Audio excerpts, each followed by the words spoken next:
aha Ezekwesili n'Enugwu Ukwu abịakwa ọzọ Odogwu Africa ije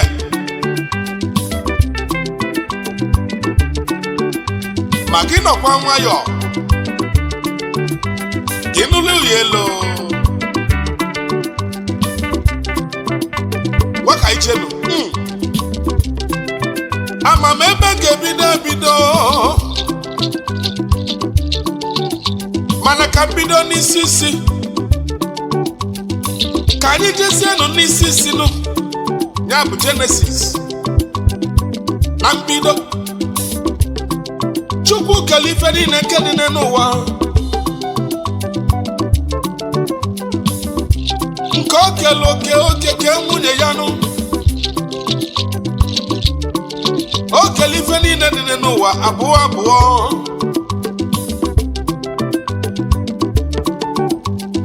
o kele enu ke anị o kele iru kekwa azụ o mesiri ke ọkụ kekwa mmiri Chukwu kele anyanwụ ke ọnwa ma n'eziokwu o kele ihe kekwa ọchịchịrị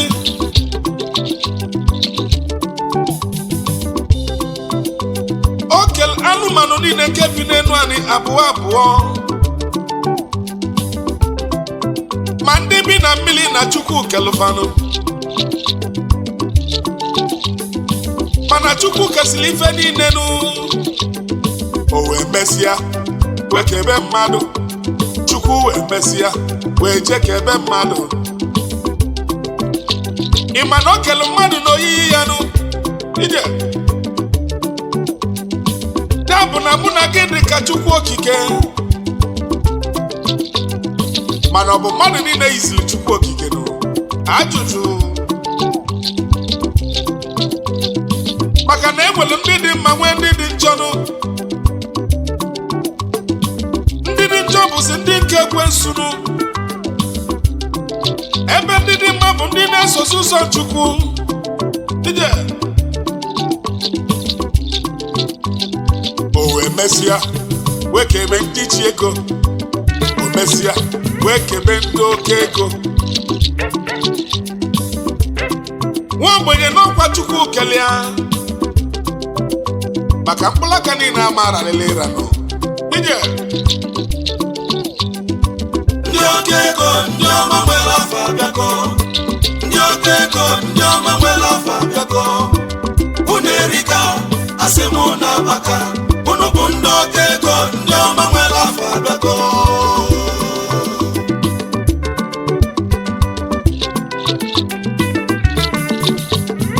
o nwere ndị ji ego ndị okele keke si efe ikenu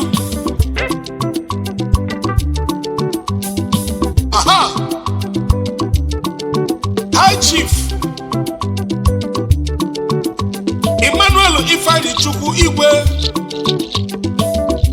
MD Deep Oil and Gas MD Satellite Town Hotel na Calabar Deep Chimereze Akwamaka Imenyi 1 of AIA Enyoha Great 79 Obulu Old Boys Ekenem Ahamadike nke izizi na Calabar niile agụka agụ Ogbuwara ụzọ nke abụọ ite na Nsaka isi bịa onyoma Eme igwe na mekene gị Odogwu dim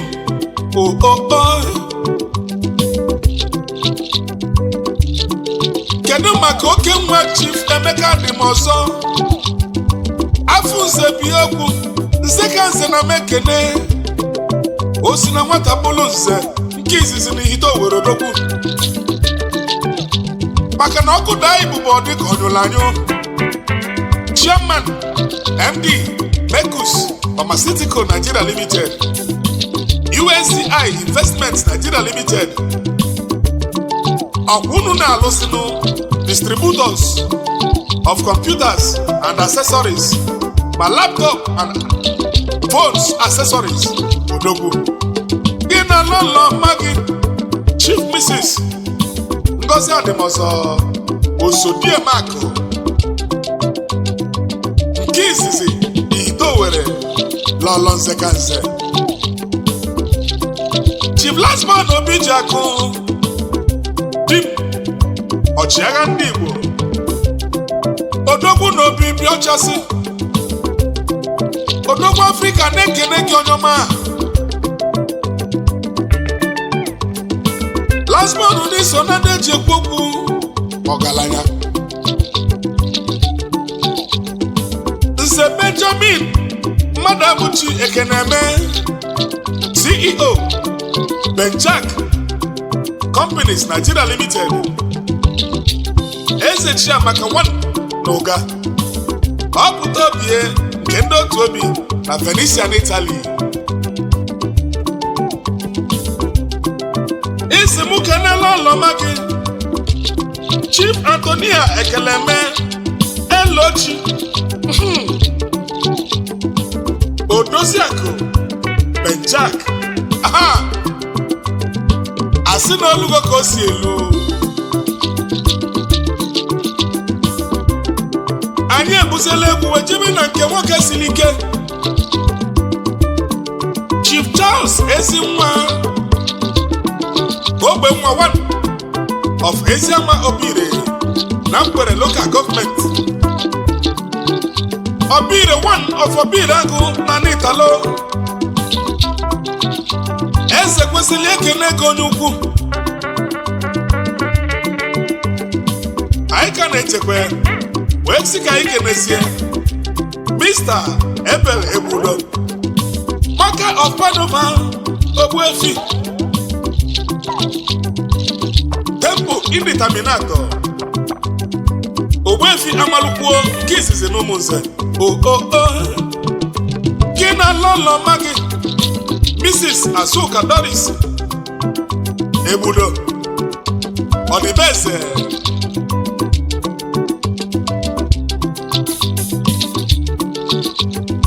Anyị ka na-ejekwa eje wezi ka anyị kenezie ofu onye kakwala aka Chief Atan Chukwuemeka Nsọfọ Ezekwesili nke izizi na ide atọ niile.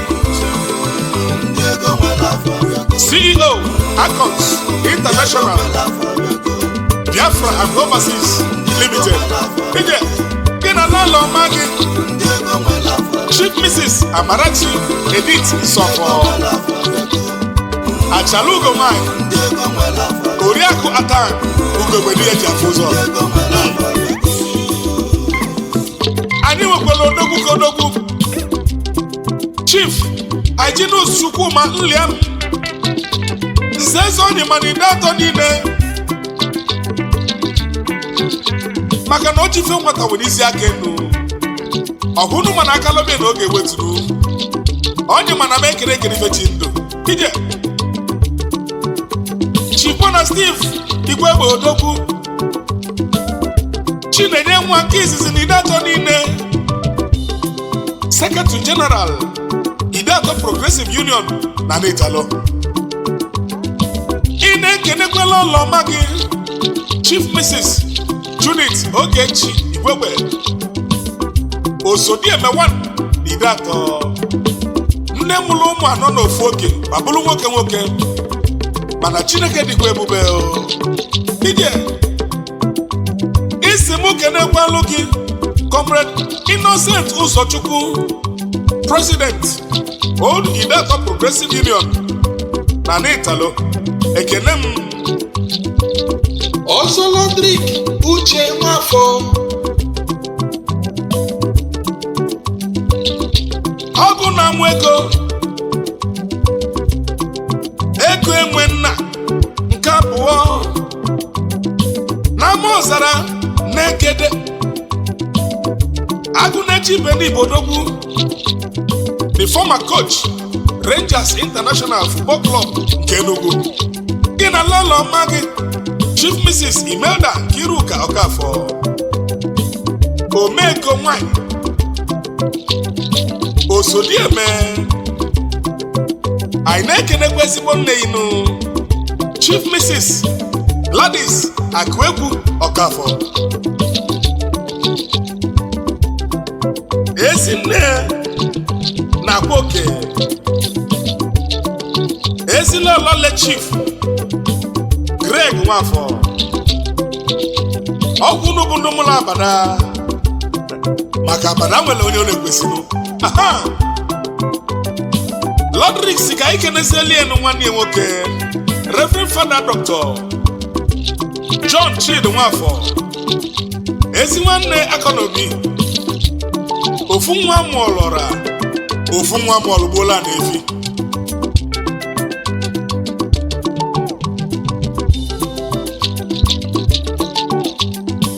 onye bụla ebu n'obusigo na ife na-abịa na ndụ ya bụzicharanụ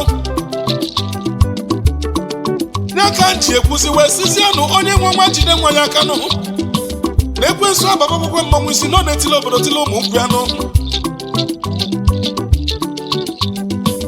onye dị mma na ọ dị mma n'ụwa na onye dị njọ dị njọ okwu mmụọ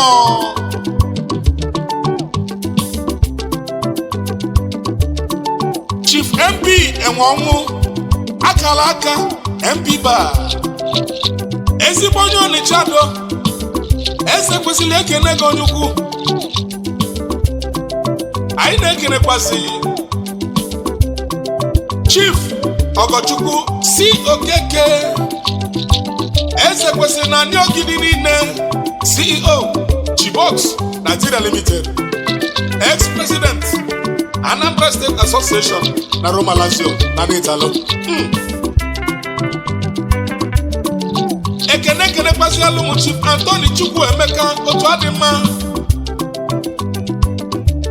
onye mmalite ga-eso okwu ya nwakwa na nwa mee ya emenụ maka ntigbu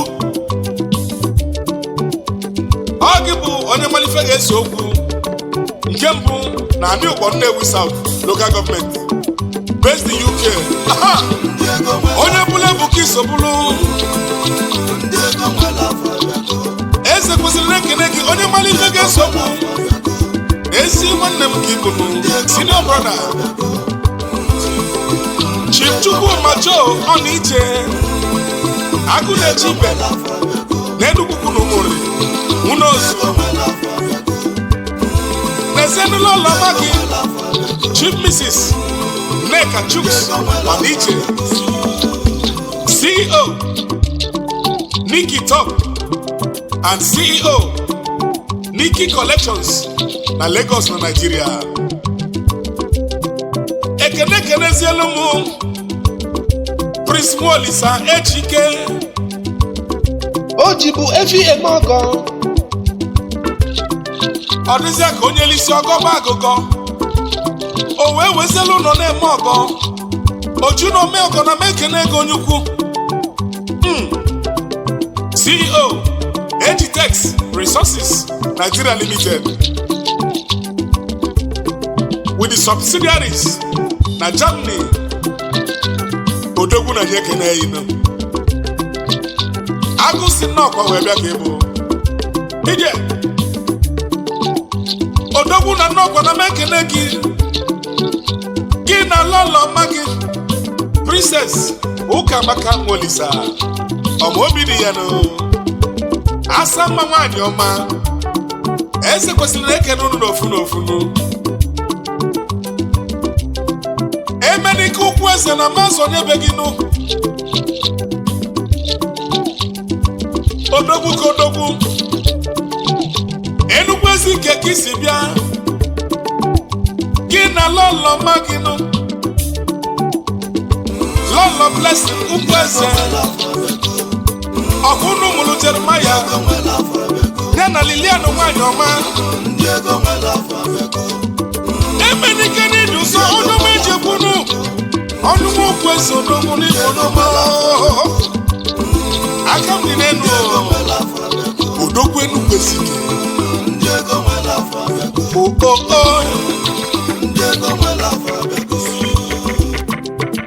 ana m ekenezi Chief Osondu Davidson Chinakwe ebube dike nke ndị Igbo na Emilia Romagna na n'Italo Odogwu ka Odogwu Amazara Isela Mbanọka Isibịa na n'Imo steeti na Nigeria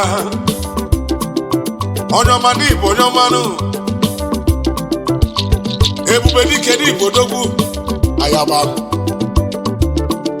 ana m ekelekwanụ Chief Tangod osisi m ume Chief Tangod Okeke Monkey no fine ezi nna m a onye ọma n'Iduso Ekenelu m the blessed music clip aka na-emebe egwu n'Ọnịcha do nwanyị ọma agaba n'elu enwelia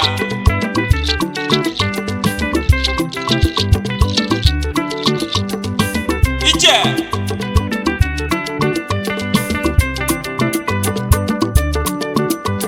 unu makwala ife bụ Chukwu unu mana Chukwu bụ mmụọ ọkasị akasị onye ji aka ya wedịrị n'onwe ya na-enweghị isi mbido na-enweghị isi njedebe bụziela onye okike n'osebụlụ ụwa ka ife niile ije ndị ọga ego ndị ọma nwere afọ abịago ndị ọga ego ndị ọma nwere afọ abịago unu erika asị m unu amaka unu bụ ndị ọga ego ndị ọma nwere afọ abịago